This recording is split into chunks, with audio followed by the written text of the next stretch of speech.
आस्था news, पूर्ण समर्पण, संपूर्ण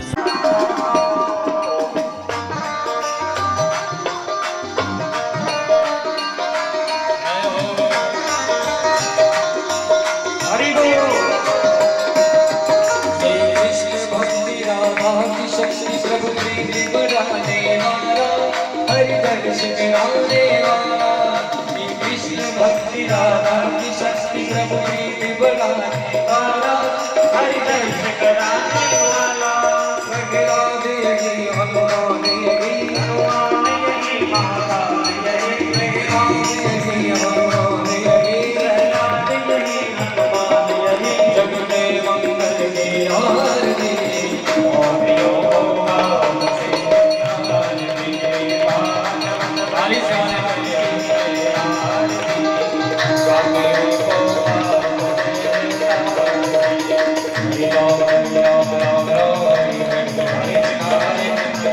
Hare Hare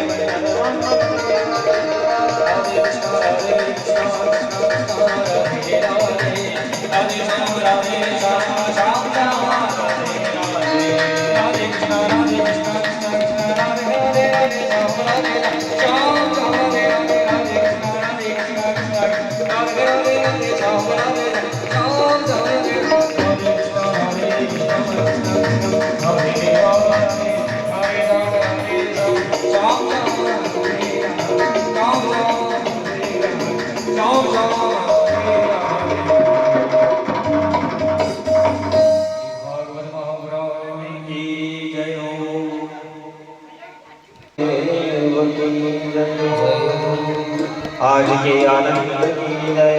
नमः पार्वते पते हर हर महादेव हर।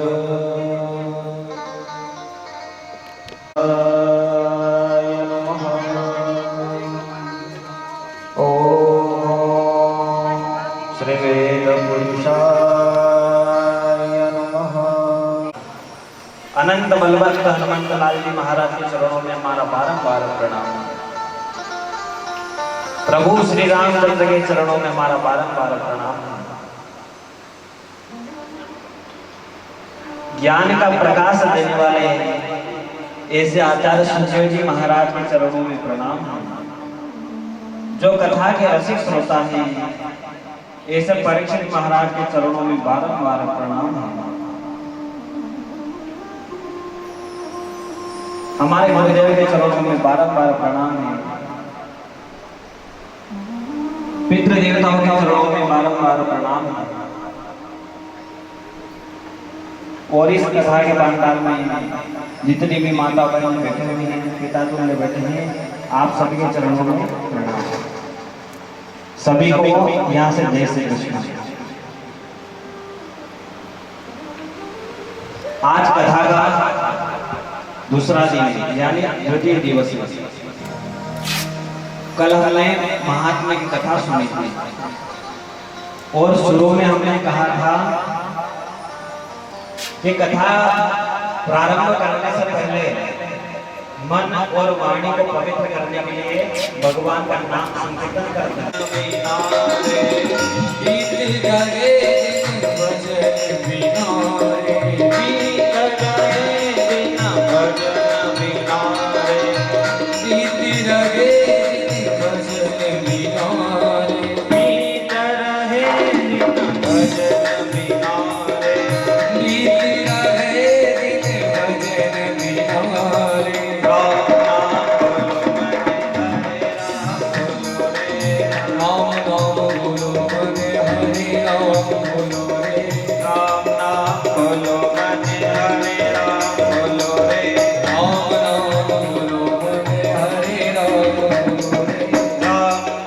बोलो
बोली गोपाल कृष्ण भगवान की जय।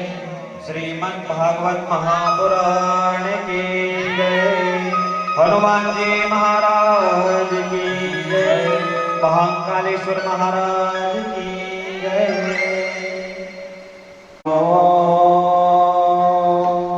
भगवते वासुदेवाय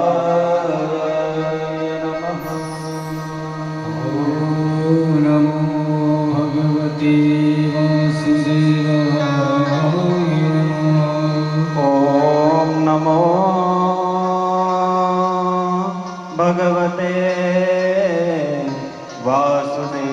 वासुदेवाय नमः। ओम नमो भगवते वासुदेवाय। ओम नमो भगवते वासुदेवाय नमः। भगवते वासुदेवाय। ओम नमो भगवते। मोक्ष हो गया। अरे जिस व्यक्ति का गया जी में गया श्राद्ध कर दो, नी मुक्ति हो, तो भागवत कथा सुन ले तो मुक्ति हो जाती है साहब। ये भागवत की महिमा है।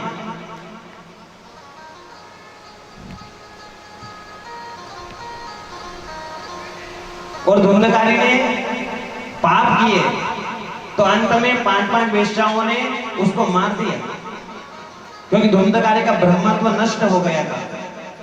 धुंधकारी ने माता पिता की सेवा नहीं करी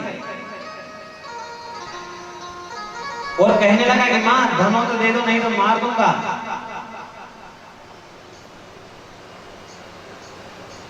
जो व्यक्ति बाहर तीर्थ यात्रा करे, भगवान का भजन करे, भंडारे करवाए, दान करे, लेकिन माता पिता की सेवा नहीं करे, तो समझो कि उन सब दान पे, तीर्थ पे गए, उन सब पे दान पर सब पे पानी फिर गया, यदि आपने माँ की पिता की सेवा नहीं करी है। तो हमारे यहाँ कहा है यदि आप सबसे पहले सेवा करो, सबसे पहले यदि आप किसी की सेवा करनी है तो माँ की सेवा करो कि त्वमेव माता च पिता त्वमेव। यानी सबसे पहले माँ की सेवा करो, उसके बाद पिताजी। यदि आपको भगवान का सबसे पहले कोई रूप देखना है तो वो माँ है, उसके बाद पिताजी। लेकिन आज के समय में ये बात अलग है साहब। यदि घर में सबसे ज्यादा दुखी कोई है तो वो है माँ। जैसे बेटे की शादी नहीं हुई, माँ के साथ में रहता था, लेकिन जैसे ही शादी हुई कि माँ से अलग हो गया। पत्नी आई और पत्नी ने बेटे के कान भरे तो बेटा हुआ माँ से अलग। अब बेचारी बुढ़िया बुढ़ापे में अंधी आंखों से बर्तन मांज रही है, अपने हाथों से भोजन बना रही है और अपने जीवन को चलाने के लिए खुद कमा खा रही है साहब। ये स्थिति है। और बेटे को जाकर के देखो तो अलग जाकर के बड़े बड़े लंगर भंडारे करवा रहा है, खूब दान कर रहा है, कथा में भी दान कर रहा है, हर मंदिर में भी दान कर रहा है, गौशाला में भी दान कर रहा है साहब। और घर पे देखो तो माँ दुखी। यदि सेवा करना है तो सबसे पहले माँ की सेवा करो। कहां कितने देवताओं की पूजा करोगे आप, कहां कितने मंदिर में जा पाओ। यदि आप राम जी के मंदिर में नहीं जा पाओ, कृष्ण भगवान के मंदिर में नहीं जा पाओ, माता जी के मंदिर में नहीं जा पाओ, हनुमान जी महाराज के मंदिर में नहीं जा पाओ, सब भगवान की सेवा नहीं कर पाओ, तो केवल और केवल सुबह उठ करके माता पिता को प्रणाम कर लो और उनसे पूछ लो कि आपको कोई सामान की आवश्यकता है क्या। वैसे माँ का हृदय इतना विशाल है साहब कि वो कभी आपसे कुछ मांगेगी नहीं, और हमारी कोई औकात नहीं कि उनको कुछ सामान ला के देते साहब, क्योंकि माँ का हृदय इतना विशाल है। कभी आपने देखा होगा बेटा यदि घर से बाहर जाए और उसको आने में देर हो जाए, समय लग जाए, तो माँ कहेगी बेटा अभी तक आया नहीं। घर के जितने भी सदस्य हैं सब एक एक करके रोटी खा लेते हैं, भोजन कर लेते हैं साहब, पर वो माँ भोजन नहीं करती है। कहती है कि मेरा बेटा आ जाएगा तब मैं भोजन करूंगी।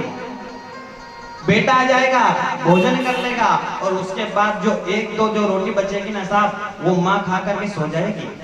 चलो मेरे बेटे ने भोजन कर लिया है तो मेरा पेट भी भर गया।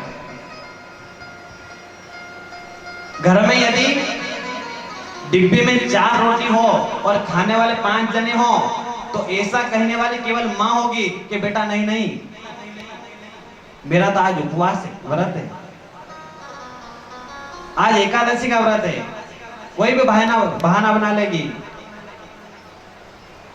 क्या आज गुरुवार का उपवास है, एकादशी है, 11 से 12 से, लेकिन खुद भूखी रह लेगी, लेकिन कभी बेटे को भूखा नहीं सोने देगी साहब। ये माँ का हृदय विशाल इतना है, माँ का प्रेम है। आज लोग कहते नहीं कि हमारी पत्नी हमसे बहुत प्रेम करती है। अरे तुम्हारी पत्नी तुम्हारे लिए ज्यादा देर जाग नहीं सकती है साहब, ज्यादा देर भूखी नहीं रह सकती है, लेकिन वही माँ बुढ़ापे में अंधी आंखों से अपनी बहू से बार बार कहती है बेटा फोन लगा, मेरा बेटा कब तक, मेरा बेटा कहाँ गया, कब आएगा, बार बार बोलेगी।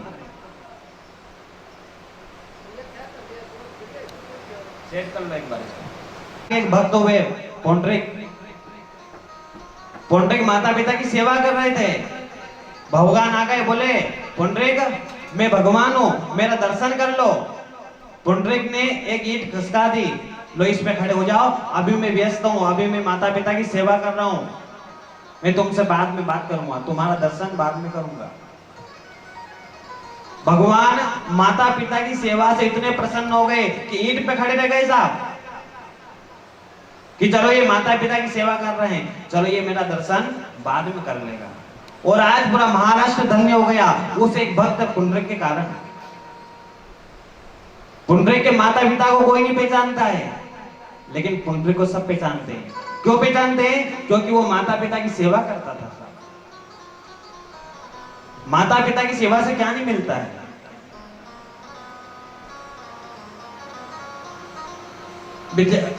पिताजी गरीब हैं, घर की स्थिति बहुत गंभीर है, और बेटा पिताजी से बोल ले पिताजी नए कपड़े चाहिए, पिताजी के पास पैसे भी नहीं है, तो सेठ से पैसे लेकर के आ जाएगा, ले मेरे बेटे ने नए कपड़े मांगे हैं, चलो मैं दुकान से नए कपड़े खरीद कर देता हूं।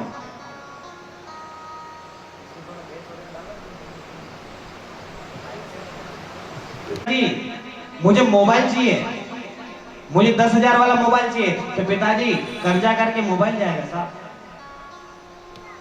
खुद ने कभी जीवन में मोबाइल नहीं चलाया होगा, खुद ने कभी जीवन में नए कपड़े नहीं पहने होंगे, लेकिन बेटे की हर ख्वाहिश पूरी करे। कभी जीवन में पिताजी ने गाड़ी नहीं चलाई होगी, नहीं, लेकिन बेटे ने मांगे गाड़ी नहीं ला करके दे दी साहब। ये पिताजी होते हैं, ये पिता का हृदय होता है साहब। माता पिता की सेवा से क्या नहीं मिलता है, सब कुछ मिलता है। आइए अब समय के अनुसार आज की कथा में प्रवेश करते हैं। कल की कथा में हमने अपने मन को लगाया और कल के कथा प्रसंग में श्रीमद् भागवत महापुराण की चर्चा हुई, यानी महात्मा की कथा हमने आपको सुनाई। अब गोकर्ण जी महाराज कथा करते हैं साहब, तो बांस की गांठ टूट जाती है। पहले दिन की कथा से पहले दिन की गांठ टूट गई। कहने का अर्थ यह है कि हमारे मन की गांठ छूटनी चाहिए। आपने कितनी कथा सुनी इसका महत्व नहीं है, आपने कितना मन भगवान में लगाया है इसका महत्व है साहब। नहीं तो लोग बोलेंगे अरे ये कई गुरु जी, हम तो बड़ा बड़ा गुरु जी कथा में चली है ना, सुनी ना ये साहब 7 दिन न 9 दिन, लोग ये सोचते हैं। लेकिन ना, हम कह रहे हैं कि ऐसा नहीं, कुछ भी नहीं, पर आपने कितनी कथा सुनी इसका महत्व नहीं है, आपने अपना मन भगवान के अंदर कितना लगाया है इसका महत्व है साहब। और ये मन ही बंधन और मोक्ष का कारण है। शास्त्रों में कहा है कि मन एव मनुष्याणाम कारणम बंध मोक्षय, मन एव मनुष्याणाम कारणम बंध मोक्षय। ये मन ही बंधन और मोक्ष का कारण है साहब। हम संसार को अपना मानते हैं, यह आसक्ति है, और भगवान को अपना मानते हैं, यह भक्ति है। आसक्ति बांधती है और भक्ति तार देती है साहब। आपको किसी ने बांध नहीं रखा है, आप स्वयं अपने मन से बंधे हुए हो। आपको नहीं किसी ने सांकल से बांधा है, ना कभी रस्सी से बांधा है, क्या नहीं बांधा। बंधे किस बात से? मन से बंधे हैं कि नहीं बड़ा भाई के घर नहीं जानो भैया, भले वहां कोई छोरे की शादी हो, छोरा की शादी हो, नहीं जानो नहीं जानो, लड़ाई है। तो ये क्या मन से बंधे हुए हैं, हमको किसी ने बांधा नहीं है। पंडित जी जब शादी होती है तो छेड़ा काटन बांधते हैं। अब इसका बांधने का क्या मतलब है?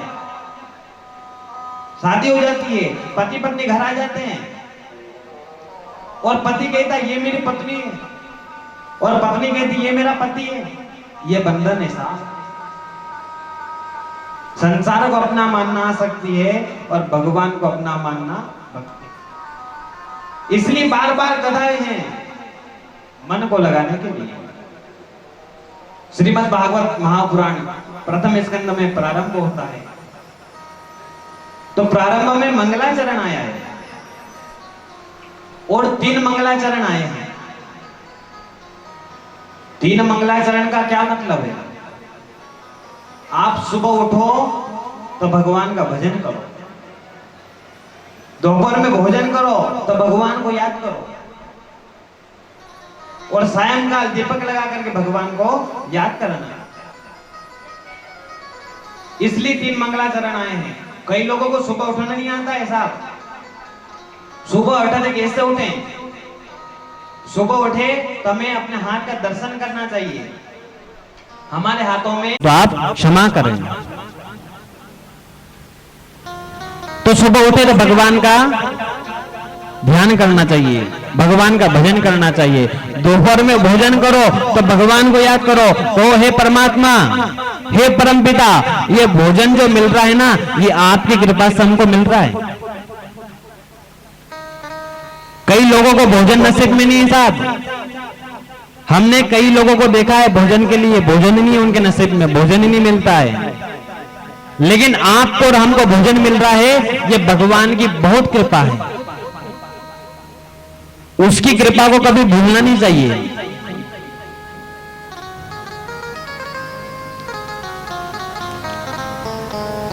हम रोज मंदिर जाते हैं भगवान से मांगने के लिए, लेकिन भगवान को कभी कभी धन्यवाद भी देना चाहिए, कभी कभी भगवान से मिलने के लिए भी जाना चाहिए कि हे परमपिता, आपने जो हमें मनुष्य जीवन बनाया और आप हमें रोज भूखा उठाते हैं पर भूखा सुलाते नहीं साहब, आपका बहुत बहुत धन्यवाद है। रोज धन्यवाद देना चाहिए। कभी ऐसा होता कि आप मंदिर में जाओगे, कथा में जाओगे, भगवान का भजन करोगे तो ही तुम्हारी सांस चलेगी, ऐसा होता तो कोई घर पे रहता क्या? नहीं रहता। लेकिन भगवान इतना वफादार है साहब, भगवान को कभी भूलना नहीं चाहिए। अगर ऐसा होता नहीं कि अगर मंदिर में जाओगे तभी आपकी श्वास चलेगी तो आज अब भीड़ लगी रहती, लेकिन भगवान कितना वफादार है। आप कभी किसी गांव में जाओ, किसी के घर जाओ और वो आपको चाय पिला दे, भोजन करा दे, तो आप जीवन भर उसको याद रखते हैं कि हम उनके घर गए थे, भोजन कराया था, चाय पिलाई थी। लेकिन भगवान को याद नहीं करते। भगवान को क्यों भूल जाते हैं हम, जिन्होंने हमें मनुष्य जीवन बनाया, उनको क्यों भूल जाते हैं साहब? भगवान को कभी भूलना नहीं। तो हमेशा 3 काल में भगवान का भजन करना। सुबह उठो तो भगवान का भजन करो, स्नान ध्यान करने के बाद दोपहर में भोजन करो तो भगवान को याद करो, और सायंकाल दीपक लगाकर भगवान का भजन करना। सीताराम सीताराम सीताराम कहिए, जाहि विधि तेरा भावी रहिए। सीताराम सीताराम सीताराम कहिए, जाहि विधि तेरा भावी रहिए। जाहि विधि तेरा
संग्राम होंगे अंग अंगे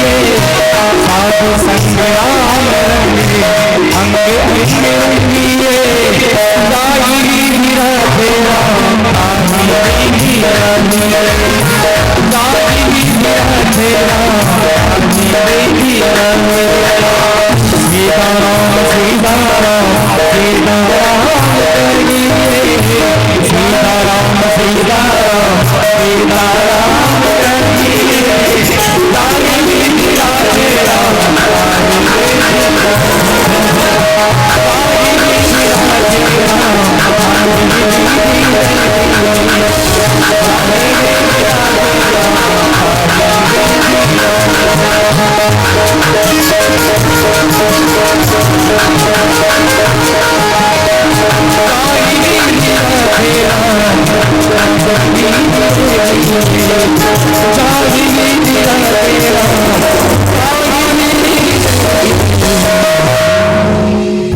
बोले गोपाल कृष्ण भगवान की जय।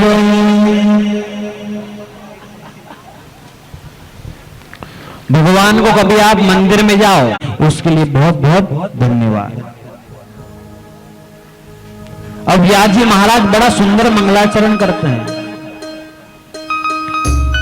कि जन्मान्ध्रशयतोन्वयादि तरदस चार्थेष्वभेजस्वराट तेने ब्रह्म हृदय आदि कवये नियन्ति शूरय तेजो वारिमृदां यथा विनिमयो यत्र तिशरो गोंगुषा धाम्ना स्वेन सदा निरस्तकुहकं सत्यं परम धीमहि।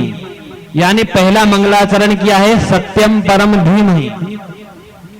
यहां पे ऐसा नहीं लिखा है कि हम राम जी को प्रणाम कर रहे हैं कि कृष्ण भगवान को प्रणाम कर रहे हैं। सबसे पहले सत्यम परम धीमहि यानी सत्य स्वरूप परमात्मा को हम प्रणाम कर रहे हैं, सत्य की वंदना की गई है। सत्य स्वरूप परमात्मा का हम ध्यान करें। धीमहि बहुवचन है और हम सब मिलकर के भगवान का ध्यान करें। सत्य एक वचन है यानी परमात्मा एक है और ध्यान करने वाले अनेक है। और देखो जहां भी धीमहि शब्द आया ना वहां परमात्मा का महत्व बढ़ गया। धीमहि शब्द गायत्री मंत्र में भी है और धीमहि शब्द भागवत में भी है। आप गायत्री मंत्र पढ़ोगे तो गायत्री मंत्र में 24 अक्षर है और गायत्री मंत्र का विस्तार ही श्रीमद् भागवत महापुराण है। भागवत जी में दत्तात्रेय जी महाराज के 24 गुरुओं की कथा आती है, प्रकृति के 24 तत्वों की कथा आती है, भगवान के 24 मंगलमय अवतारों की कथा आती है। यानी क्या है, इसका महत्व क्या है कि गायत्री मंत्र का विस्तार श्रीमद् भागवत महापुराण 24 अक्षर है भागवत में। तो ऐसे हम सत्य स्वरूप परमात्मा का ध्यान करें। फिर धर्म की वंदना की गई। दूसरा मंगलाचरण है धर्म का। हम भगवान की भक्ति भी करें तो निष्काम भक्ति करें, कामना रहित होकर के। कई लोग भक्ति भी करते ना साहब तो कामना लेकर के करते हैं। कई लोग तो अपने बच्चों को 2 अगरबत्ती देकर मंदिर भेजते हैं परीक्षा के समय, जा बेटा अगरबत्ती लगा करके आ जा भगवान को तो पास हो जाएगा। परीक्षा के समय भेजते हैं, पहले नहीं भेजते जिससे बच्चा पास हो जाएगा। जब हम हमारा काम होता है तब हम भगवान को याद करते हैं। निस्वार्थ निष्कामना से भगवान की हम भक्ति करें। बिना कामना के हमें भगवान की भक्ति करनी चाहिए साहब।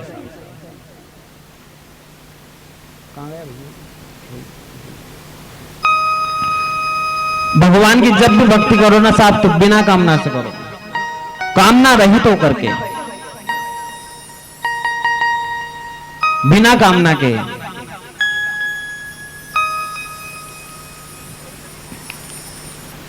एक आदमी मंदिर में गया और भगवान से कहने लगा, हे परमपिता परमात्मा, हम आपकी आरती गाएंगे तो हमें क्या मिलेगा?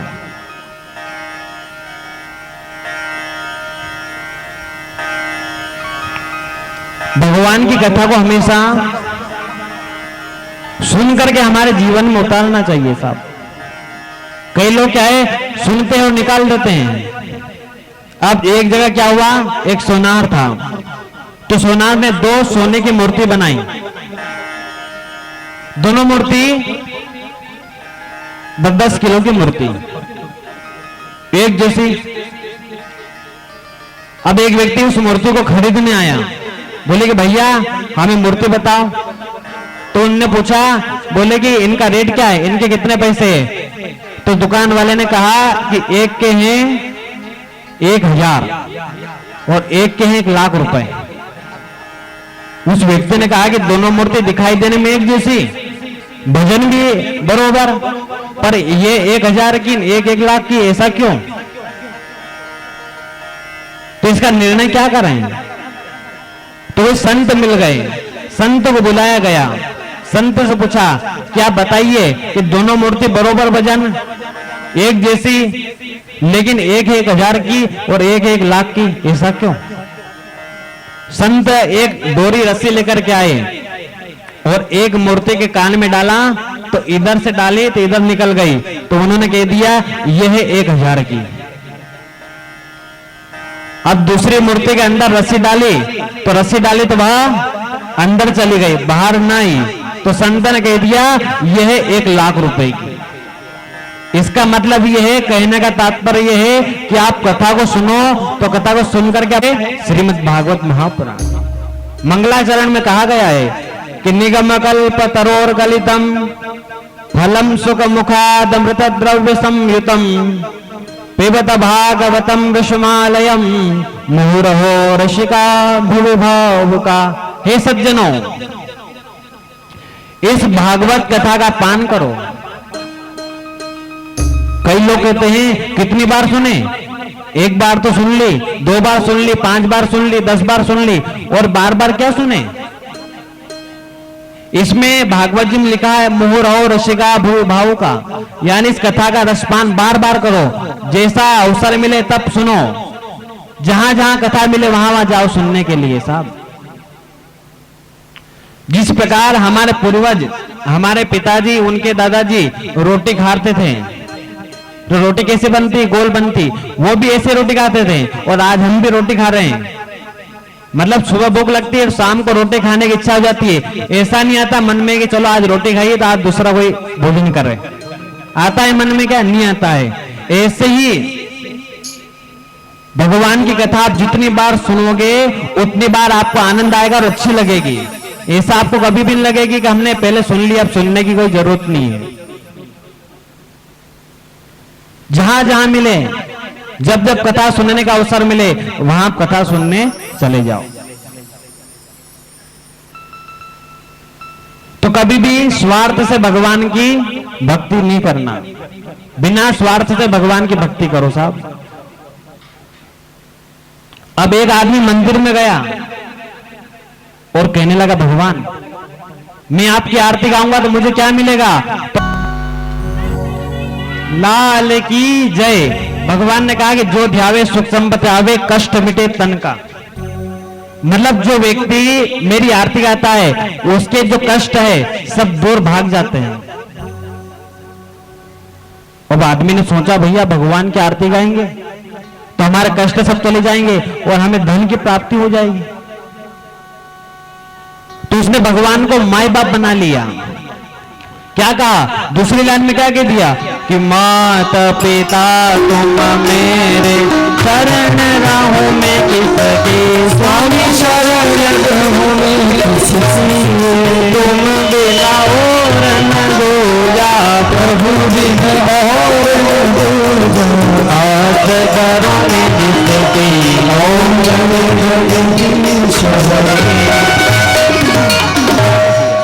दूसरी लाइन में क्या कह दिया, आप हमारे माई बाप, माता पिताजी। और जो व्यक्ति को सबसे आखिरी में कहना चाहिए, सबसे पहले कहना चाहिए, वो क्या कहता है? आखिरी में कहता है। और क्या कहता है कि विषय विकार मिटाओ, पाप हरो देवा, संसार करो, सत्ता भक्ति बढ़ाओ, सहसा प्रेम नंदन की सेवा ओम जय जगदीश जो पहले कहना चाहिए वो आखिरी में कह दिया। तो आदमी स्वार्थ से कामना करता है, मतलब मंदिर में जाएंगे बोले कि सब कुछ आपका, लेकिन कभी जीवन में दान करने में समझे नहीं। कई जगह लोग पानी नहीं गिरे नहीं साहब, गांव में आप जाओ पानी नहीं गिरे नहीं, लोग मंदिर में भगवान का भजन करते हैं, कीर्तन करते हैं, पूजन करवाते हैं। न पानी गिर जाए तो कौन मंदिर में जाए, न कौन भगवान का भजन करे।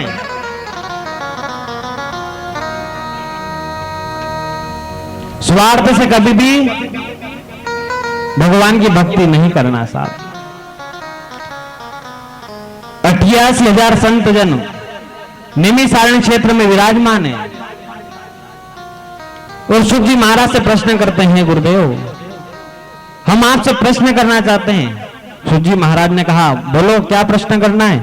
बोले कि हे गुरुदेव आज आपसे हम 1 नहीं 2 नहीं 3 नहीं 4 नहीं 5 नहीं 6 प्रश्न करना चाहते हैं। सुख जी महाराज ने कहा करो प्रश्न, जो आपको पूछना हो करो।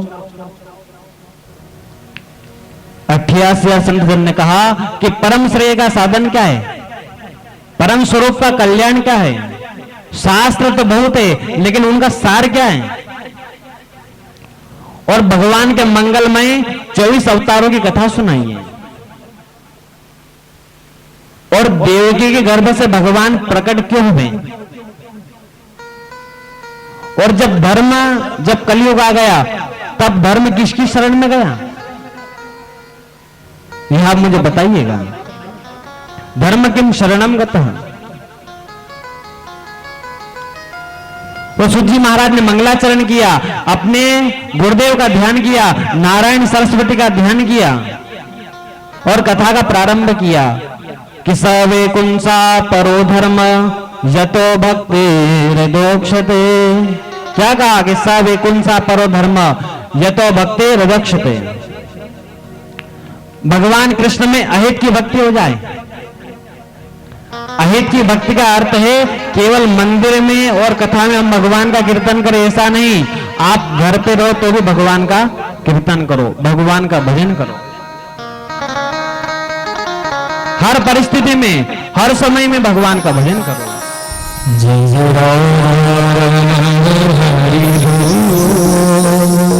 जय हो जय जय राम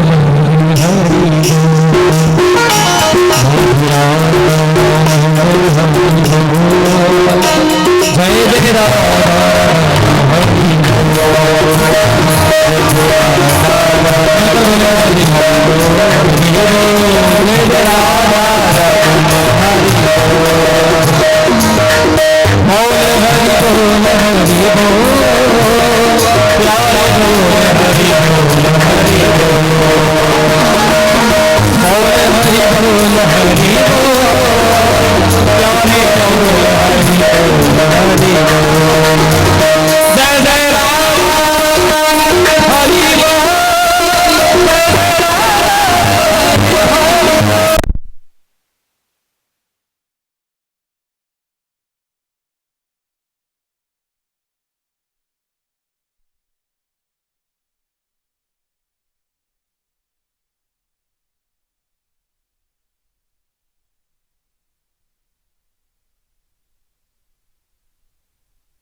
जय हो और सभी ध्यान से बोलेंगे जय श्री राधे। ये ब्रह्मचर्य का अवतार है साहब। हमारे जीवन में ब्रह्मचर्य की बहुत आवश्यकता है। दूसरा अवतार होता है वराह भगवान का।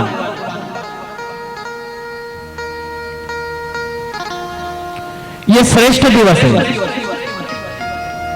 अब श्रेष्ठ दिवस कौन सा? जिस दिन आपका बड़ा मकान बन जाए, घर में बड़ी गाड़ी आ जाए, नौकरी लग जाए, वो दिन आपके लिए बड़ा नहीं साहब। आपके लिए वो दिन बड़ा है जिस दिन आपको भगवान की कथा मिल जाए। वो दिन आपके लिए बड़ा है। कभी आप यूं मत सोचना अब तो भैया महल बन गया है, बड़ी नौकरी लग गई है, अब तो हम कार भी ले आए तब हमारे दिन अच्छे हो गए। जब आपको भगवान की कथा मिल जाए ना, तब आप सोचना कि आज ये हमारा दिन अच्छा है, श्रेष्ठ दिवस है। तीसरा अवतार होता है नारद जी महाराज का। नारद जी महाराज भक्ति का आचार्य हैं। और चौथा अवतार होता है भगवान नर नारायण का। भगवान बिना भक्ति के प्रसन्न नहीं होते हैं। भक्ति बिन रेजे नहीं दीन बंधु भगवान। बिना भक्ति के भगवान प्रसन्न नहीं होते साहब। और वह भक्ति बाजार में नहीं मिलती, कथा में मिलती है। बाजार में मिलती तो खरीद लेते हैं। अमीर आदमी कुंटल दो कुंटल खरीद लेता, फिर कौन कथा में जाए, कौन गुरु के पास जाए। लेकिन भक्ति कथा में मिलती है, बाजार में नहीं मिलती साहब। और भागवत में जो लिखा है, जब नारद जी महाराज कथा करते हैं ना, तो भक्ति महारानी आकर के नाचती है, नृत्य करती है।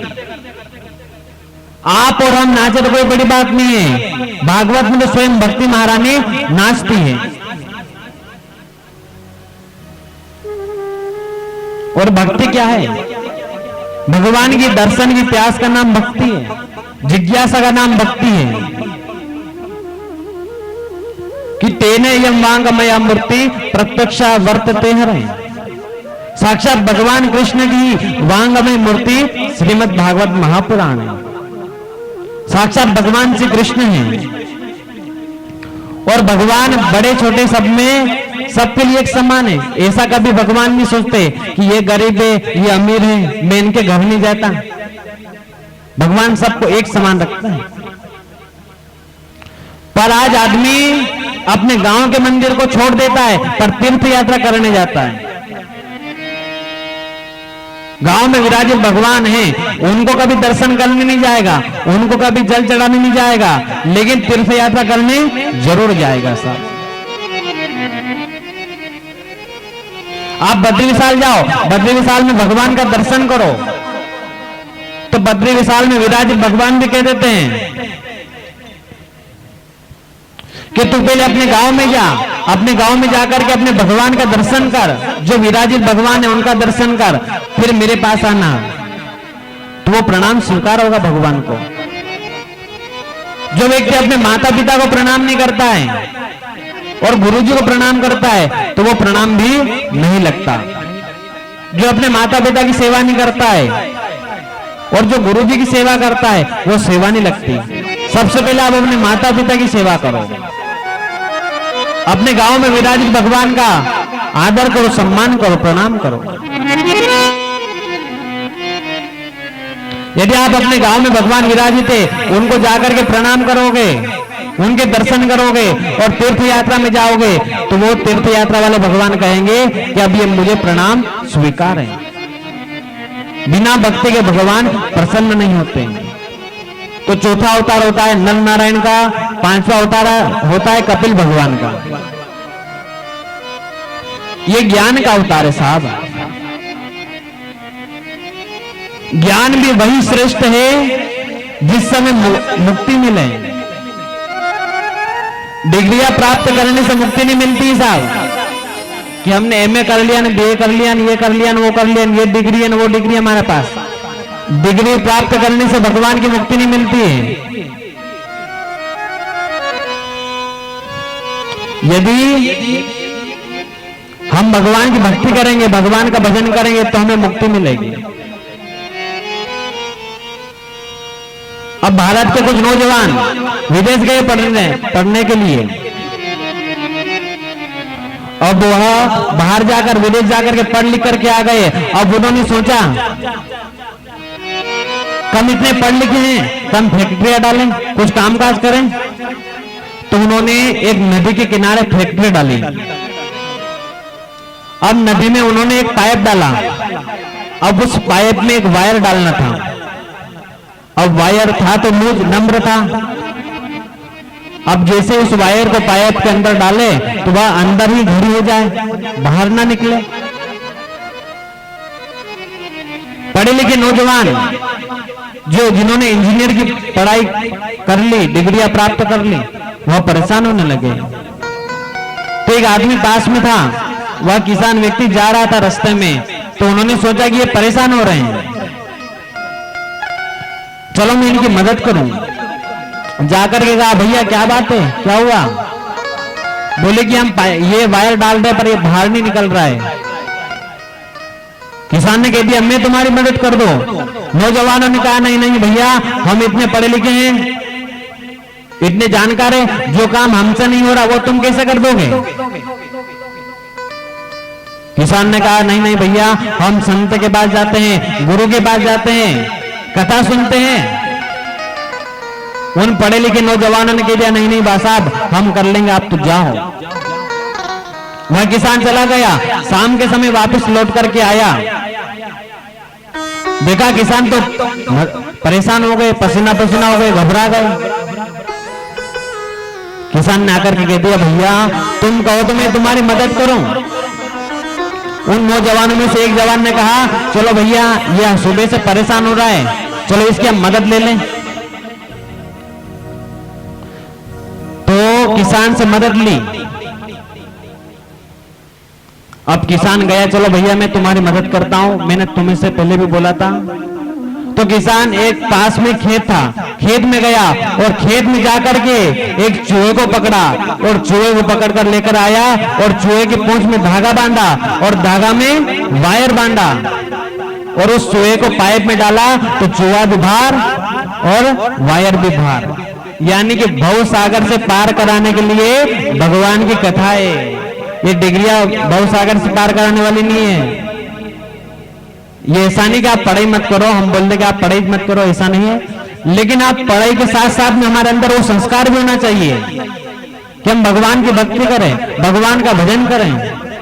कई लोगों को भगवान को कंकु कैसे चढ़ाया जाता है ये भी पता नहीं है, भगवान को तिलक किस उंगली से लगाया जाता है ये भी पता नहीं है।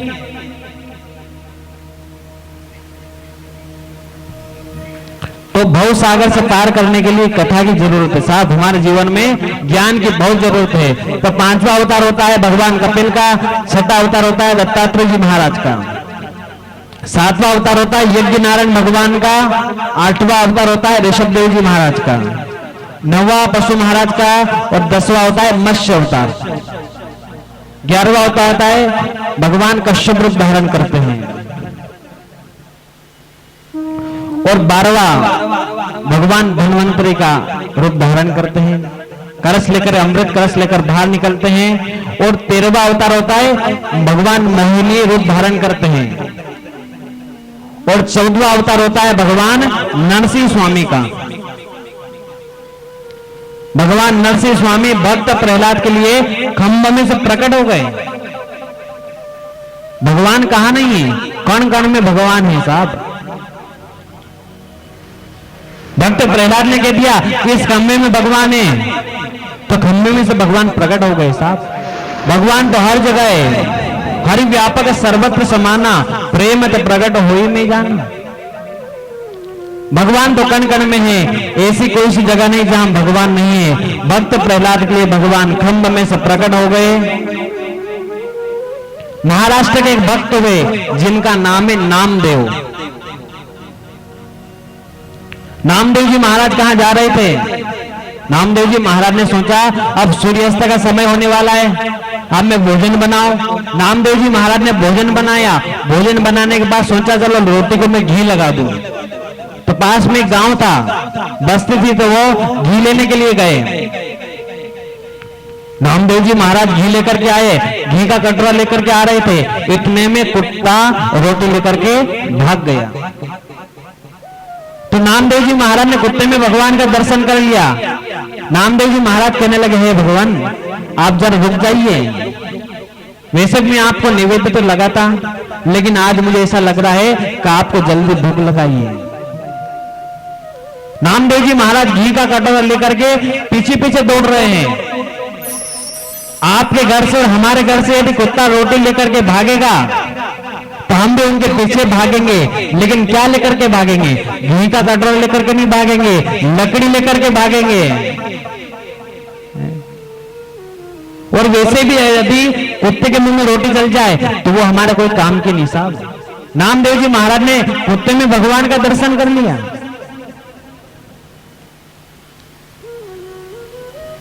हमारे सूरदास जी महाराज भगवान का दर्शन करने के लिए गए भद्र विशाल। अब लोगों ने कहा सूरदास जी महाराज आप क्यों लाइन में धक्के खा रहे हो, आप तो अंधे हो, आपको तो भगवान का दर्शन भी नहीं होगा, फिर यहां क्यों लाइन में धक्के खा रहे हो? सूरदास जी महाराज ने कहा भैया मेरी तो आंख नहीं है, मैं तो अंधा हूं, लेकिन भद्र विशाल भगवान की तो आंख है ना, वो तो देखेंगे ना कि आज मेरे द्वार पर एक सूरदास आया है मेरा दर्शन करने के लिए। साहब हम भगवान का दर्शन करे नहीं करे, लेकिन भगवान हमें जरूर देखता है साहब। ऐसा मत सोचो कि भगवान को हम देखने चले जाएं।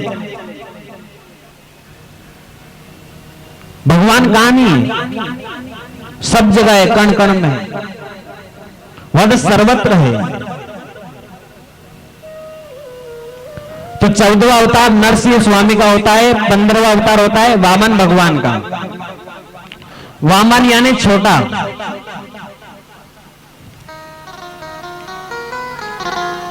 राजा बलि जब नर्मदा के किनारे यज्ञ कर रहे थे तो वामन भगवान चले गए, तो राजा बलि ने सर्वस्व वामन भगवान को दान दे दिया।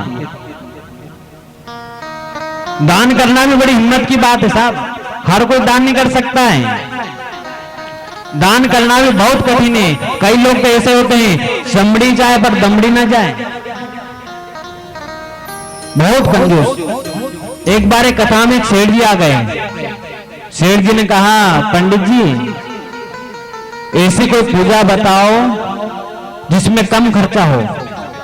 पंडित जी ने बोल दिया कि पूजा में सबसे महत्व होता है दीपक का। आप यदि भगवान की पूजा नहीं करो तो आप दीपक लगाया करो। तो सेठ जी रोज दीपक लगाए, अब रोज भगवान की पूजा करें। अब भगवान की पूजा भी कैसे करे? भगवान की पूजा नहीं करेगा उससे पहले दीपक चला लेगा, और जब दुकान पे जाएगा तो दीपक बुझा देगा। सेठ जी सोचे यदि मैं दीपक जलाऊंगा तो शाम तक सारा घी खत्म हो जाएगा, अब शाम को वापस नया घी लाना पड़ेगा, नई बत्ती बनानी पड़ेगी। अब रोज सेठ जी ऐसे करे। अब एक दिन सेठ जी दीपक बुझाना भूल गए, जल्दी जल्दी थे तो जल्दी में दुकान पे गए। दुकान में जैसे शटर को ऊपर किया और याद आ गया कि आज तो मैंने दीपक को बुझाया नहीं है, सारा घी जल जाएगा। तो सेठ जी दौड़े दौड़े दौड़े दौड़े घर आ गए। सेठानी ने कहा क्यों, क्या बात है आज आप इतने जल्दी आ गए? सेठ जी बोले अरे देवी क्या करो, दीपक को बुझाना भूल गया, दीपक बुझाने के लिए आया हूं। सेठानी ने कहा कि आप इतनी दूर से दौड़ करके आए हैं, आपके चप्पल ही घिस गए होंगे। सेठ जी बोले नहीं नहीं, चप्पल पहन के नहीं आया हूं, सिर पे रख करके लेकर आया हूं। कई लोग ऐसे कंजूस होते हैं साहब।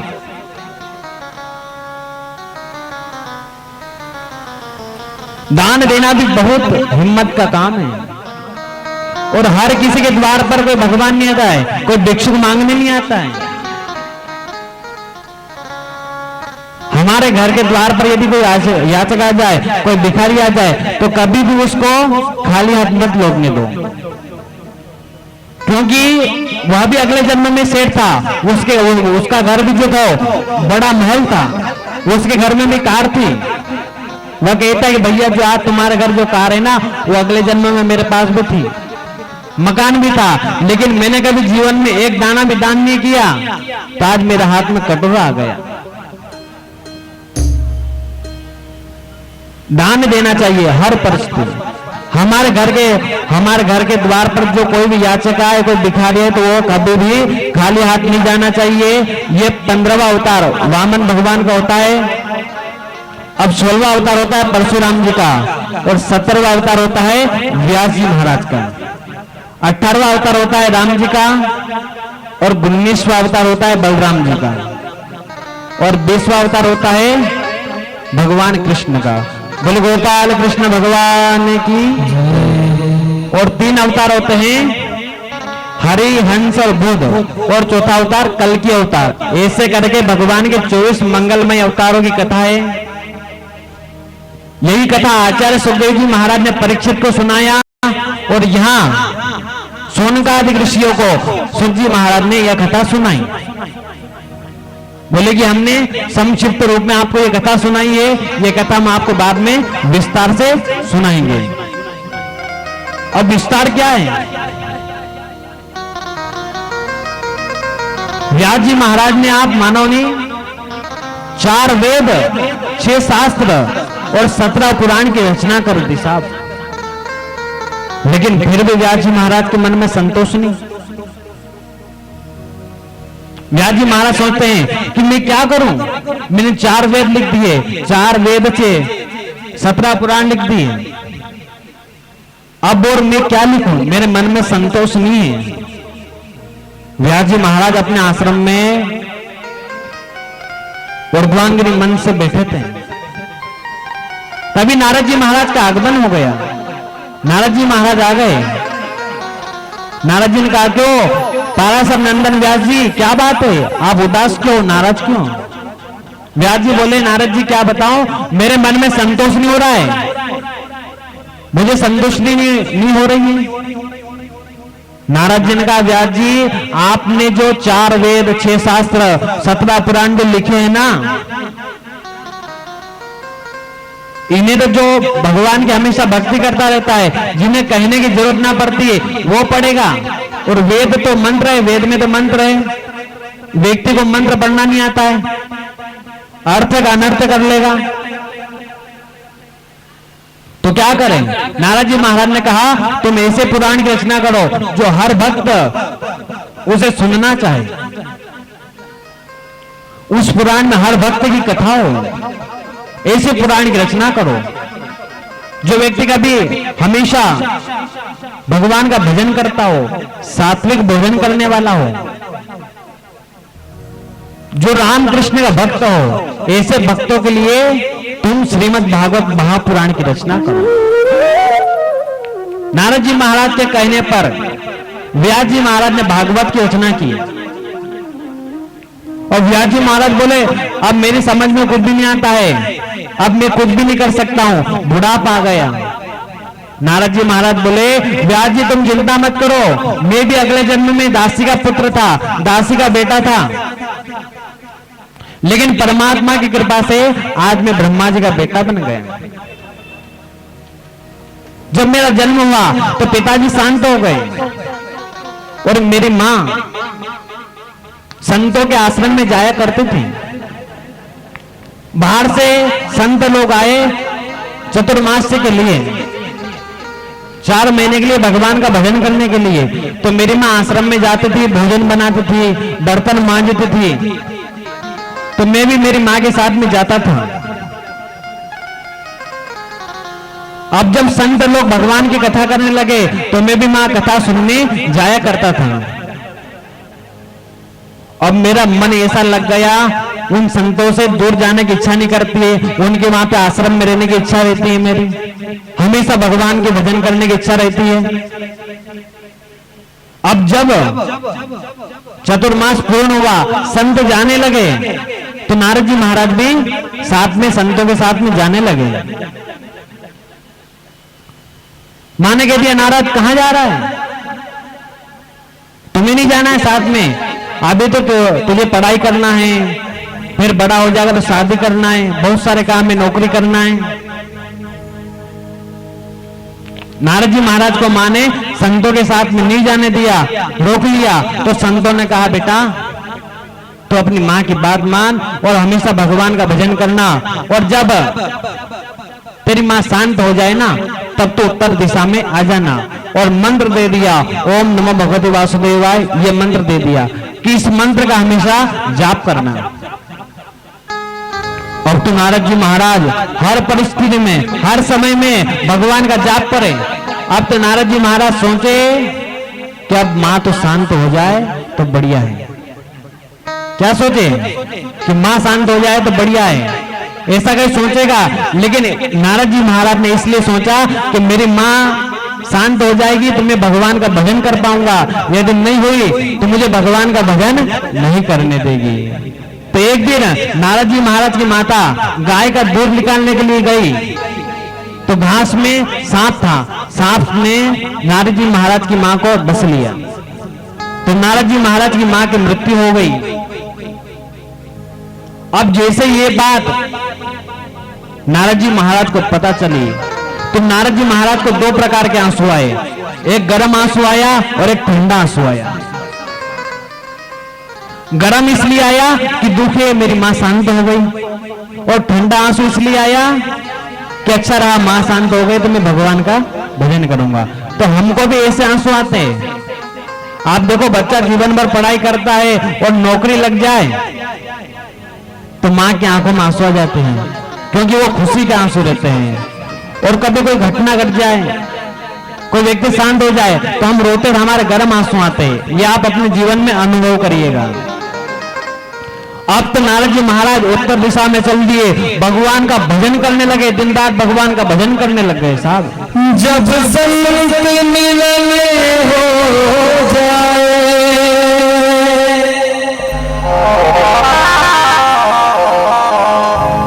तेरी वाणी हरि गुण गाए,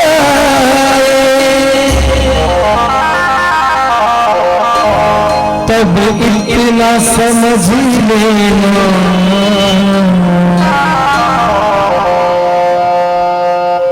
अब हरि से मिलन होगा, तब इतना समझ लेना अब हरि से मिलन होगा, तब इतना समझ लेना हरि से मिलन होगा। जब संत मिलन हो गए, जब संत मिलन हो गए, तेरी आई हरि गुण गाए, तेरी आई हरि गुण गाए, तब तेरा समझ लेना अब हरि से मिलन होगा, तब तेरा समझ लेना अब हरि से मिलन होगा।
तो इसे नारद जी महाराज कहने लगे, व्यास जी चिंता मत करो, मैं भी अगले जन्म में दास का बेटा था।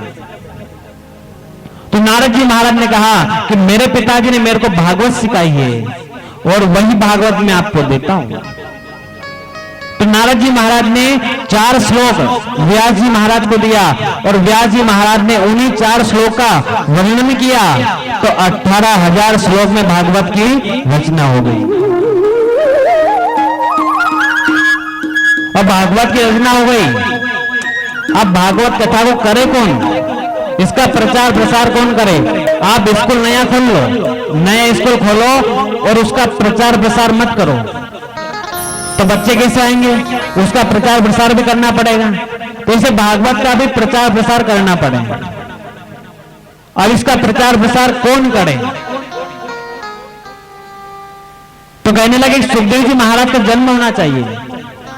सुखदेव जी महाराज बड़े विचित्र संत हैं साहब। तो यहां सुखदेव जी महाराज के जन्म की कथा आती है। एक बार नारद जी महाराज ने सोचा कि जब तक सुखदेव जी महाराज का जन्म नहीं होगा तब तक इस कथा का प्रचार प्रसार कौन करेगा? सुखदेव जी महाराज का जन्म होना चाहिए। सुखदेव जी महाराज बड़े विचित्र संत हैं। सुख जी महाराज कहते हैं, ऋषियों सुखदेव जी महाराज का बहुत विचित्र जीवन है। जिन्होंने अपने माता के गर्भ में 12 वर्ष तक वास किया। इतने विचित्र संत हैं आचार्य सुखदेव जी महाराज।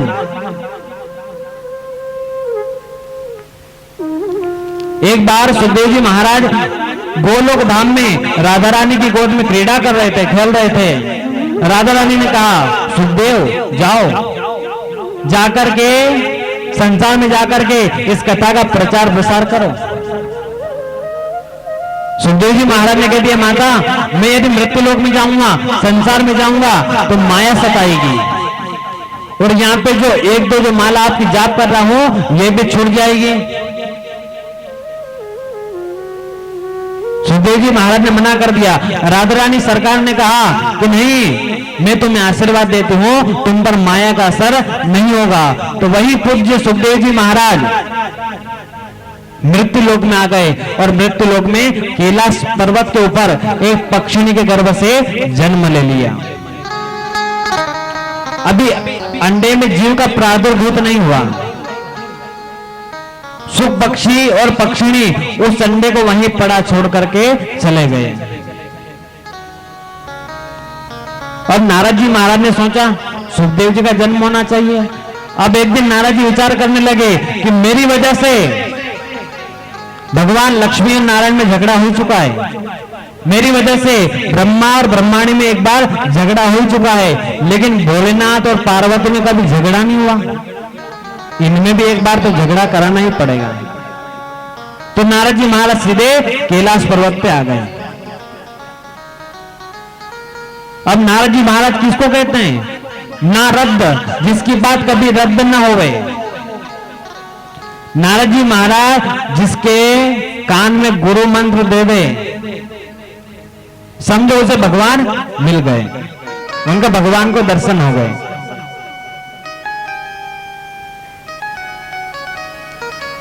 और नारद जी महाराज की एक विशेषता है, स्वभाव बताऊं आपको। वो कहीं किसी के घर जाते हैं और जिसके घर में कभी लड़ाई नहीं होती हो, कभी झगड़ा नहीं होता हो, वहां नारद जी महाराज चले जाए तो वहां हमेशा के लिए झगड़ा प्रारंभ हो जाता है। और जिसके घर में रोज लड़ाई होती हो, रोज झगड़ा होता हो, वहां नारद जी महाराज चले जाए तो हमेशा के लिए झगड़ा बंद हो जाता है। अब नारद जी महाराज इधर आए कैलाश पर्वत पे। भोलेनाथ जी तो तपस्या में बैठे थे, माता पार्वती आश्रम में अकेली थी। नारद जी महाराज गए तो माता पार्वती ने देखा, कहा नारद जी आओ पधारो विराजो। नारद जी महाराज के लिए एक आसन बिछा दिया, उनके सामने सुंदर पात्र में लड्डू रख दिए, जल रख दिया। नारद जी विराजिएगा, जल पाइएगा, भोजन करिएगा। नारद जी कहीं आजकल आना जाना बंद कर दिया क्या? नारद जी बोले माता मैंने संसार में एकदम आना जाना बंद कर दिया, मैं कभी भी किसी के घर नहीं जाता हूं। बोले क्यों? नारद जी बोले माता क्या बताऊं, संसार में जो भी जिससे प्रेम करता है स्वार्थ से प्रेम करता है। सुर नर मुनि सब की हरिति, स्वार्थ लाग करे सब प्रीति। स्वार्थ से प्रेम करते हैं साहब, इसलिए माता मैंने सबके घर आना जाना बंद कर दिया है, मैं कभी भी किसी के घर नहीं जाता हूं। माता पार्वती बोले अब तुम्हें आप मेरी बात क्या बताऊं आपको, मेरे पति तो मुझसे इतना प्रेम करते, इतना प्रेम करते, क्या बताऊं, कोई बात मुझसे छुपाते नहीं। यहां तक कि गुरुदेव ने जो कान में गुरु मंत्र दिया है उसको भी मुझे आकर के बता दिया कि गुरुजी ने हमें गुरु मंत्र दिया है। लेकिन ये बात आप ध्यान रख लीजिए कि गुरु के द्वारा जो गुरु मंत्र हमें कान में मिले वह कभी भी किसी को नहीं बताना चाहिए। शास्त्र में कहा गया है कि गोपनीयम गोपनीयम गोपनीयम प्रयत्नता, उसे गुप्त करके रखो, यहां तक कि अपनी पत्नी को भी मत बताओ। लेकिन भोलेनाथ जी महाराज ने तो अपने पत्नी को भी बता दिया। अब रोज साधना करते हैं, रोज भगवान का भजन करते हैं, तो जब आंख बंद करके भगवान का ध्यान करते हैं तो जब उनकी आंख बंद करने पर जो भगवान का दर्शन होता है वह भी आकर के बताते हैं कि आज तो मैंने राम जी का दर्शन कर लिया, आज तो मैंने कृष्ण भगवान का दर्शन कर लिया, आज तो मैंने इनका दर्शन किया, रोज बताएं। और माता पार्वती बोले नारद जी क्या बताऊं, मेरे पति तो मुझसे बहुत प्रेम करते हैं। नारद जी बोले माता बहुत अच्छी बात है, ये तो आपके बच्चे आपसे बहुत प्रेम करते हैं, भगवान करे आपका प्रेम हमेशा बढ़ता ही रहे। फिर तो आपके पति ने आपसे ये बात भी बताई होगी, ये बात भी कही होगी। बोले क्या कही? कि जो वो गले में मुंडमाला पहनते हैं ना उसमें किसके मुंड लगे हैं, ये बात कभी बताई? माता पार्वती बोले कि मेरे पति मुझसे प्रेम तो बहुत करते हैं लेकिन ये बात कभी नहीं बताई। बोले फिर क्या प्रेम करते हैं तुमसे? अरे जिस माला को 24 घंटे गले में पहनकर रहते हैं उस माला में किसके मुंड लगे हैं ये बात भी तुम्हें नहीं बताई, अपनी पत्नी को नहीं बताई, यानी तुमको नहीं बताई, फिर क्या प्रेम करते हैं? नारद जी महाराज कहने लगे अब माता पार्वती मैं तो जाता हूं, अब तुम जानो और तुम्हारा काम जाने। अब नारद जी महाराज चले गए।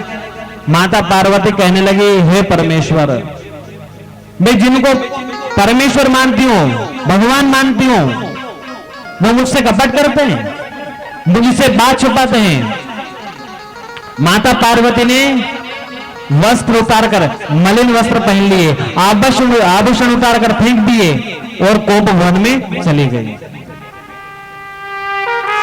पहले के समय में जब आदमी घर बनवाता था तो एक कमरा अलग से बनवाता था और उस कमरे के द्वार पर लिखा रहता कोप भवन। यदि उस कमरे में स्त्री चली जाए तो मानो वह रुठ गई है, नाराज हो गई है, तो पति बड़ी मनोहार से मनाया करते थे। अब इधर नारद जी महाराज गए तो नारद जी महाराज ने कह दिया, बाबा आश्रम पे जल्दी पधारो, माता जी आपको याद कर रही है। भोलेनाथ जी महाराज बोले, हाँ नारद जी, आपके जहां चरण पड़े वहां तो आप कल्याण कर दो, अब तो मुझे आश्रम पे जाना ही पड़ेगा। अब बाबा आश्रम पे आए, भोलेनाथ जी आश्रम पे आए, देखा तो माता पार्वती आश्रम पे नहीं। गणेश जी से पूछा कि माता कहाँ है? बोले कोप भवन पे चली गई। भोलेनाथ जी गए, बोले देवी क्या बात है? माता पार्वती बोले रहने दीजिए, आप अंदर से भी कपटी और बाहर से भी कपटी। भोलेनाथ जी बोले मैंने क्या कपट किया है? आपने कपट नहीं किया तो बताओ, जिस माला को आप 24 घंटे गले में लटकाए रखते हो, गले में पहनते हो, इसमें किसके मुंड लगे हैं? ये बात कभी आपने मुझसे बताई?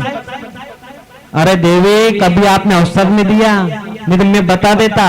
और यदि मैं तुमसे वास्तव में कितना प्रेम करता हूं इसका यदि कोई प्रमाण है तो ये मुंडों की माला है।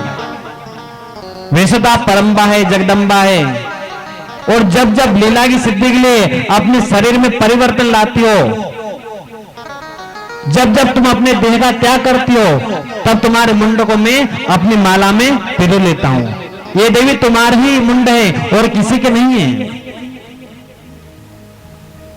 माता पार्वती बोली, अब तो आप कपटी नहीं महाकपटी। भोलेनाथ जी बोले वो कैसे? बोले कि आपने ऐसी कौन सी दवाई खा रखी है, ऐसी कौन सी जड़ी बूटी खा रखी जो कभी आप मरते नहीं, आपकी कभी मृत्यु नहीं होती, मुझे बार बार मरना पड़ता है। यदि आप मुझसे प्रेम करते हैं तो मुझे बताइए कि आपने कौन सी दवाई खा रखी है जिससे कभी आपकी मृत्यु नहीं होती। भोलेनाथ जी बोले देवी मैंने कथा का रसपान कर रखा है, और वो कथा है श्रीमद् भागवत महापुराण, अमर कथा का रसपान कर रखा है, जिससे मेरी कभी मृत्यु नहीं होती। केवल एक बार जन्म होता है, उसके बाद कभी मेरी मृत्यु नहीं होती, कभी जन्म नहीं होता है।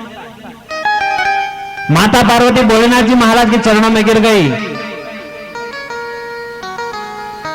प्रार्थना करने लगी, हे भगवान आप भी मुझे वह कथा सुनाइएगा। पहले के जमाने में स्त्रियां रूठ करके कोप भवन में चली जाया करती थी। अब एक बार क्या हुआ, एक पति पत्नी साथ में रहते थे, अब साथ में रहते साथ खूब प्रेम करें। अब एक दिन लड़ाई हो गई, पति पत्नी में आपस में लड़ाई हो गई। अब पति नौकरी पे जाए तो पत्नी पति के लिए भोजन भी बनाए, कपड़े भी धोए, काम सब करे, पर बोले नहीं, बात नहीं करे। क्योंकि उनकी लड़ाई हुई तो पत्नी ने कहा कि असल में तुम असली बाप के बेटे हो तो मुझसे कभी बात मत करना। पति ने कह दिया कि हाँ तू भी असली बाप की बेटी है, नहीं मारती मत बात कर दे। अब दो एक दूसरे की बात नहीं करे, घर का सब कार्य करते हैं, मतलब पत्नी पति के लिए भोजन भी बनाती है, कपड़े भी धोती है, लेकिन बात नहीं करे। 6 महीने हुई है साहब, अब समय बीतता बीतता साल भर होने वाला है, ठंड का समय आ गया।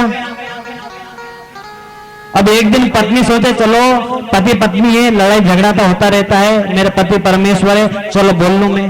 अब बोलने जाए और रास्ते में बात याद आ जाए कि इन्होंने कहा था नहीं कि असल में तुम असली बाप की बेटी हो तो बात मत करना, तो पत्नी वापस पलट कर आ जाए।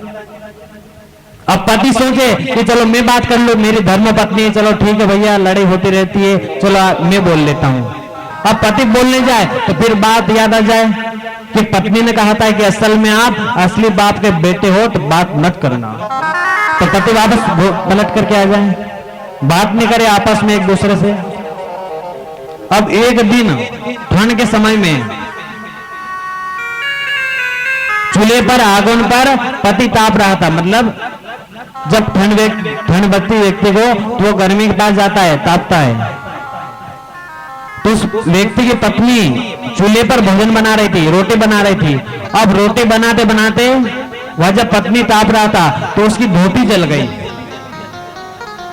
अब पत्नी ने देख लिया कि मेरे पति की धोती जल रही है, अब बोले तो अब बोला टूट जाए, बोल नहीं सकती क्योंकि असल में असली बाप की बेटी हूं, बोलूं तो मैं मेरा बोला टूट जाए, बात नहीं कर। अब पति की धोती भी जल रही, तो पत्नी रोटी बनाते बनाते क्या बोले कि किसी की धोती जले तो मेरा क्या जाए, क्या बोले कि किसी की धोती जले तो मेरा क्या जाए। तो पति ने कहा कि धोती जली तो जली, दूसरी ले आएंगे, पर अपनी दोनों के आपस में बात तो चालू हो गई। बोलो जय श्री कृष्ण। ऐसे माता पार्वती भोलेनाथ जी से कहने लगे कि आप कपटी नहीं महाकपटी हो। भोलेनाथ जी ने कहा मैंने श्रीमद् भागवत महापुराण का रस पान करा है। माता पार्वती कहने लगी स्वामी आप वह कथा मुझे सुनाओ। तो भोलेनाथ जी महाराज कहने लगे कि भागवत कथा सुनने के 3 विधान हैं। पहला विधान है कि हमेशा व्यास मंच के सामने बैठकर कथा सुनना चाहिए, पीछे बैठकर कभी कथा सुनना नहीं चाहिए, निषेध है शास्त्रों में। अब दूसरी बात यह है कि कथा में आप बैठो तो आपस में बात नहीं करना, हमेशा बोलना नहीं, बोलना भी तो जय श्री कृष्णा बोलो या भगवान का भजन करो। और तीसरा विधान है कथा में आकर के सो मत, नींद नहीं निकालना है। कई लोग कथा में आकर के सो लेते हैं। अब बेचारा आदमी नींद आए तो सब लोग देख ले, अरे यार ये सब देखेगा तो कहीं सोचेगा कि यार ये तो नींद बहुत निकाले। अब आएगी माता बहन की नींद आए, देखेगा नींद आने वाली है तो थोड़ा साड़ी को पल्लो नीचे करो, सटक नीचे करी, आराम से 3 घंटा तक सोएगा। पड़ोस में भी पता नहीं चला कि नींद आई है। और कथा पूरी हुई, आरती होने लगी, प्रसाद बटने लगी, हाँ अरे गुरुजी ने बहुत बढ़िया कथा करी, अरे बहुत भजन मतलब बहुत बढ़िया गाया। अब उनके यही मालूम में आज कथा कौन सी हुई। तो तीसरा विधान है कथा में कभी सोना नहीं चाहिए। अब भोलेनाथ जी महाराज कहने लगे देवी मैं कथा सुनाता हूं तो आंख बंद करके कथा सुनाता हूं, अब तुम सुन रही हो या ना सुन रही हो या मैं कैसे जान पाऊंगा। इसलिए जब तक कथा चलेगी तब तक आप मन में जोर से बोलना ओम ओम ओम। जैसे हिंदी में कहते हैं हाँ जी अपन ओकरादानी कि हाँ हाँ हाँ आपकी सही बात है, हाँ थारी सासू माए नहीं खराब है, हाँ सही बात है, अपन यह बात बोला नहीं तो हाँ जी। ऐसे संस्कृत में ओम और हाँ जी का एक अर्थ होता है। अब भोलेनाथ जी महाराज ने कथा प्रारंभ कर दी। कैलाश पर्वत पर कोई नहीं है, वक्ता है तो भोलेनाथ जी महाराज और श्रोता है तो माता पार्वती।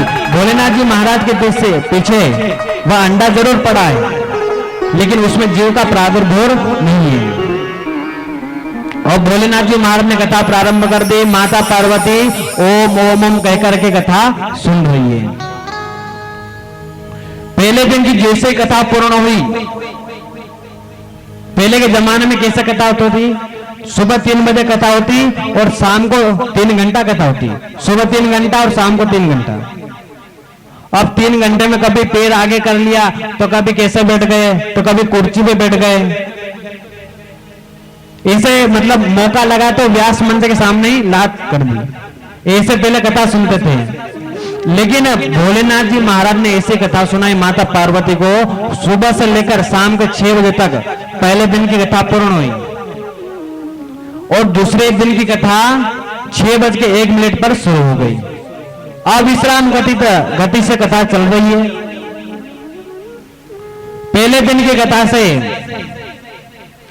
अंडे में जीव का प्रादुर्भूत हुआ, दूसरे दिन की कथा से वह अंडा फूट गया, उसमें से जीव बाहर आ गया। अब भागवत में चौथे दिन की कथा जो है रसगुल्ले की कथा है, मतलब भगवान कृष्ण के जन्मोत्सव की कथा है। तो वह सुनकर के वह पक्षी बड़ा गदगद हो गया साहब। अब कथा सुनते सुनते जब यह प्रसंग आया, भगवान कृष्ण अपनी लीला समाप्त कर जाना चाहते हैं, तब उद्धव जी ने आकर के कहा, बताइए भगवान कृष्ण, योग क्या है, वैराग्य क्या है, संन्यास क्या है? जब भी ये ज्ञान में प्रसंग प्रश्न जब किया, यह बात सुनते ही माता पार्वती को नींद आ गई। अब 5 दिन से अविश्राम गति से कथा सुन रही है। अपन तो 3 घंटे में थक जाते हैं, लेकिन माता पार्वती ने स्वयं 5 दिन कथा सुनी। अब कथा सुनते सुनते थक गई तो नींद भी आने लगी। माता पार्वती को नींद लग गई। अब जैसे पक्षी ने देखा मां तो सो गई, अब ओम ओम ओम कौन बोलेगा? यदि ओम ओम का स्वर बंद हो जाए तो कथा बंद हो जाएगी। तो पक्षी ने माता पार्वती के जैसे स्वर में ओम ओम ओम ओम कहना प्रारंभ कर दिया। अब जैसे कथा पूर्ण हुई, भगवान भोलेनाथ जी महाराज ने जैसे ही जोर से जयकारा लगाया, बोले कृष्ण कन्हैया लाल की, जोर से जयकारा लगाया। जैसे जोर से जयकारा लगाया ना साहब, माता पार्वती की नींद खुल गई। माता पार्वती बोली हाँ स्वामी। फिर उद्धव जी ने भगवान कृष्ण से क्या कहा? भोलेनाथ जी बोले क्या रहा मतलब, तुम तो सो गई थी, कथा तो पूरी हो गई। माता पार्वती बोले कथा कैसे पूरी हो गई, मैं तो सो गई थी। भोलेनाथ जी बोले फिर ये ओम ओम कौन बोलता है? देखो तो पीछे तोता पड़ा हुआ है, तोता ओम ओम कह रहा है। अब भोलेनाथ जी महाराज बोले कि इसने कथा सुनी, इसमें मुझे कोई आपत्ति नहीं, लेकिन इसने बिना विधि से कथा सुनी है, मानो इसने ब्रह्म विद्या की चोरी की है। तो भोलेनाथ जी महाराज त्रिशूल लेकर के उस पक्षी को मारने के लिए दौड़े। यहाँ पे अमर कथा पूर्ण होती है। आइए कुछ क्षण के लिए भोलेनाथ जी महाराज का भजन करते हैं, फिर कथा में प्रवेश करेंगे। शिव समान दाता नहीं और विपद निवारण लज्जा मोरी राम शिव नंदी के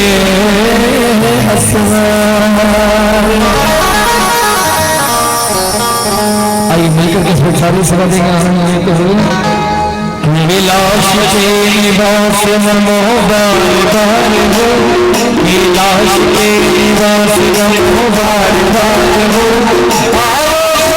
बिहारी प्रभु हार पार दो, आयो बिहार प्रभु हार पार हो, विलास के निवास नमो बार बार हो, विलास के निवास नमो बार बार हो, आयो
पर्वत से नीचे उतर करके आओगे तो नीचे पड़ता है बद्री विशाल। बद्री विशाल में व्यास जी महाराज वहां वास करते हैं। उनका आश्रम है सम्याप्रास। उनकी पत्नी का नाम है विटका देवी। विटका देवी कहने लगे कि स्वामी जीवन पर हो गया, लेकिन अब तक हमें पुत्र की प्राप्ति नहीं हुई, संतान नहीं हुआ। व्यास जी महाराज बोले देवी चिंता मत करो, भगवान कृपा करेंगे। यह बात चल रही थी और जैसे ही व्यास जी महाराज की पत्नी को उबासी आई और उधर से दौड़ता हुआ सुपक्षी आ रहा था, तो व्यास जी महाराज की पत्नी के मुख में होकर गर्भ में चला गया।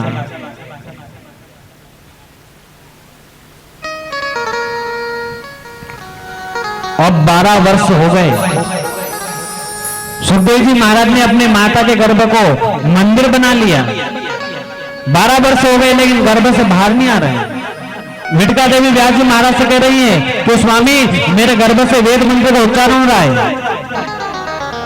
व्यास जी महाराज बोले देवी तुम्हारे गर्भ में कोई जरूर ज्ञानी पुरुष होगा, तभी तुम्हारे गर्भ से वेद मंत्र का उच्चारण हो रहा है, आवाज आ रही है।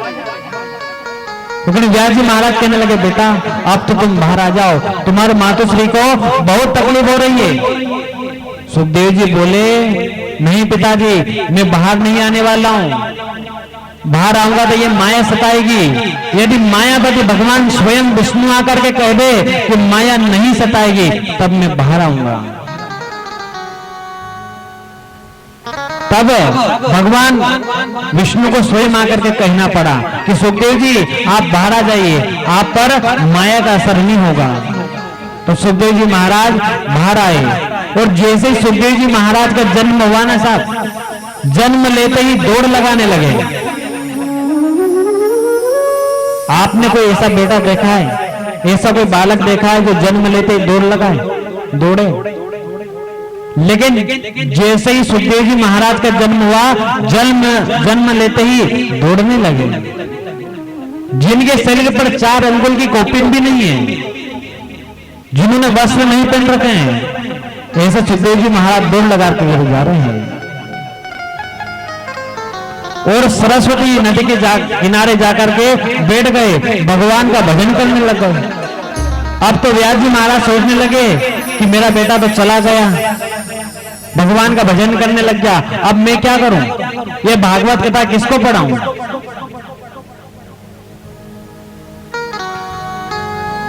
तो व्यास जी महाराज ने 2 शिष्यों को कुछ श्लोक सिखाए और कहा जहां मेरा बेटा भगवान का भजन करता हो वहां जाकर के श्लोक गुनगुनाना। तो उन 2 शिष्यों ने ये श्लोक गाया है कि वरुहा पीडम नटवरवपुः कर्णयो कर्णिकारम विभ्रदवासः कनककपिशं वैजयन्तीं च मालाम। ये आधा श्लोक गाया और ये आधा श्लोक गाते ही सुखदेव जी महाराज की समाधि टूट गई। सुखदेव जी महाराज कहने लगे इतना सुंदर श्लोक कौन गा रहा है, कितना सुंदर श्लोक है, इसमें भगवान का स्वभाव का वर्णन है। भगवान ने मोर पंख का मुकुट पहन रखा है, कानों में कुंडल पहन रखे हैं, गले में वैजयंती माला धारण कर रखी है, पीतांबर ओढ़े हैं और गंगे गाय के पास में खड़े हैं। भगवान का कितना सुंदर स्वरूप है। अब सुखदेव जी महाराज ढूंढने लगे कि श्लोक किसने गाया। 2 शिष्य एक वृक्ष के आड़ में खड़े थे, कहा ये श्लोक तुमने गाया है? बोले हाँ हमने गाया है। कितना सुंदर श्लोक गाया। फिर सुखदेव जी महाराज बोले कि जो इतने सुंदर हैं उनका स्वभाव कितना सुंदर है, ये भी तो बताओ उनका स्वभाव कैसा है। तो उन शिष्यों ने कहा कि मैं बताता हूं उनका स्वभाव कैसा है। क्या कहा कि अहो वकेयं स्तन कालकोट झिंगाजया यदा प्रसादविम लेभे वतिं धातु विदांत पुण्यम किं दयालुं शरणं व्रजेम। शिष्यों ने कहा कि पुतना अपने स्तनों पर जहर लगाकर भगवान को मारने के लिए आई, लेकिन भगवान ने मारने वाली पुतना को भी मोक्ष प्रदान कर दिया, माता ही गति दे दी। आप सोचिए भगवान का कितना सुंदर स्वभाव है। हमें तो कोई व्यक्ति गाली देते तो हम सहन नहीं करते हैं, हमसे किसी की गाली सहन नहीं होती, लेकिन भगवान मारने वालों को भी तार देते हैं। ये भगवान का स्वभाव है। सुखदेव जी महाराज बोले जिनका इतना सुंदर स्वभाव है, सुखदेव जी बोले ये जो श्लोक आपने गाया है ये कौन सी संहिता का है? शिष्यों ने कहा कि ये श्रीमद् भागवत महापुराण का श्लोक है। बोले कि भागवत की रचना किसने करी? बोले व्यास जी महाराज ने। सुखदेव जी बोले मेरे पिताजी ने भागवत लिखी है। जब तुम्हें भागवत पढ़ूंगा। और दौड़े दौड़े सुखदेव जी महाराज व्यास जी महाराज के पास गए, प्रणाम किया और कहा पिताजी आप मुझे कथा सुनाइए, कथा सिखाइए। तो व्यास जी महाराज ने सुखदेव जी महाराज को कथा सिखाई और वक्ता बन गए। सुखदेव जी महाराज कथावाचक बन गए। आप कथावाचक हो और श्रोता ना हो तो काम ना बने। हम कथा करें और आप सब कथा नहीं सुनो तो मैं कथा करूंगा क्या? नहीं करूंगा। तो यहाँ पे महाभारत की कथा प्रारंभ होती है, परीक्षित महाराज की कथा प्रारंभ होती है। महाभारत की बड़ी दिव्य कथा है, बड़ी सुंदर कथा है साहब। महाभारत का जब युद्ध चल रहा था, युद्ध समाप्ति की ओर था और युद्ध चलते हुए दुर्योधन युद्ध के मैदान में ऊंधा मुंह पड़ा हुआ है साहब। बड़ी गंभीर स्थिति है।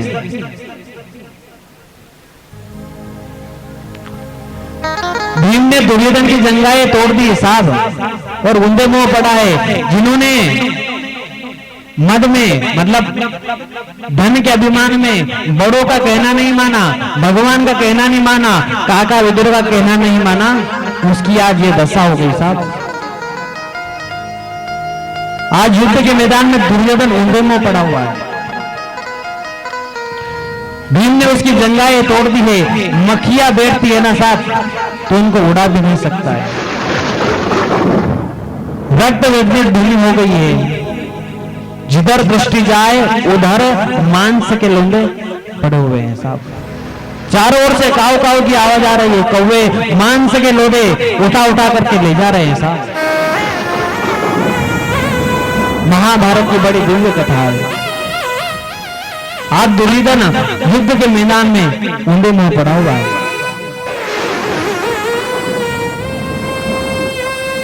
पांडवों के और कौरवों के गुरुपुत्र हैं अश्वत्थामा।